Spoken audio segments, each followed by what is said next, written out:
अगर 8 भारतीय सैनिकों की सजा कतर वापस न लेता तो भारत सरकार कतर के लिए मुश्किल खड़ी कर सकती थी।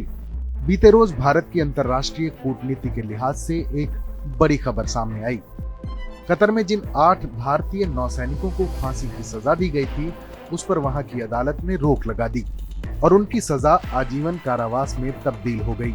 कतर के अचानक बैकफुट पर जाने का बड़ा श्रेय भारत सरकार की कूटनीति को भी जाता है। अदालत को क्यों इतना बड़ा फैसला पलटना पड़ा, चलिए समझते हैं। इसके लिए ये समझना जरूरी है कि कतर और भारत अच्छे दोस्त हैं।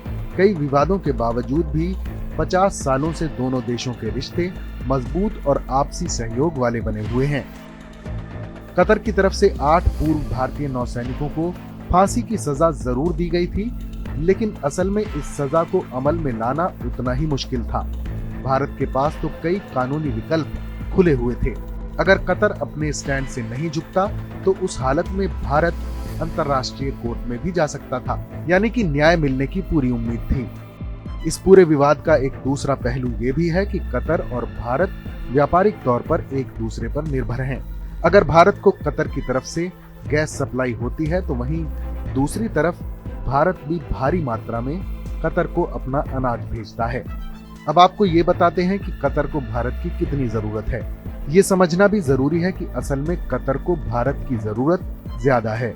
कतर की अर्थव्यवस्था में भारतीयों का एक बड़ा योगदान है। इसे ऐसे समझ सकते हैं कि भारत सबसे ज्यादा मात्रा में कतर से गैस खरीदता है और इस गैस खरीद की वजह से ही वहां की अर्थव्यवस्था में भारी भरकम धनराशि जा रही है। लेकिन अगर इस नौसैनिक वाले विवाद की वजह से रिश्ते खराब हुए तो भारत कई तरह के सख्त कदम उठा सकता है। उन्हीं कदमों में से एक होगा कतर से गैस लेना बंद कर देना। असल में भारत तो एक ग्राहक के रूप में किसी दूसरे खाड़ी देश से भी अपनी गैस की आपूर्ति पूरी कर सकता है, लेकिन जो नुकसान कतर को होगा उसकी भरपाई शायद वो लंबे समय तक नहीं कर सकेगा। इसके अलावा ये बात भी कम लोगों को पता है कि अगर भारत और कतर के रिश्ते बिगड़ते हैं तो उस हालत में कतर का जो इंफ्रास्ट्रक्चर है उस पर भी इसका गहरा असर पड़ेगा। भारत के कई श्रमिक कतर में ही मजदूरी करने के लिए जाते हैं। ऐसे में ये कहना गलत नहीं होगा कि कतर में जो इंफ्रास्ट्रक्चर का विकास हो रहा है उसमें भारतीय मजदूरों का बड़ा योगदान है। ऐसे में अगर रिश्ते खराब होते हैं तो भारत अपने नागरिकों को वापस बुला सकता है। उस हालत में कतर को एक और बड़ा झटका लग सकता है। वैसे यहाँ ये भी याद रखना चाहिए कि भारत अब कूटनीतिक फैसले लेने में हिचकता नहीं है। कनाडा के साथ जब रिश्ते खराब हुए तो तुरंत ही पहले वहां के राजदूत को बाहर का रास्ता दिखाया गया और उसके बाद कनाडा के नागरिकों को वीजा देना भी बंद कर दिया गया।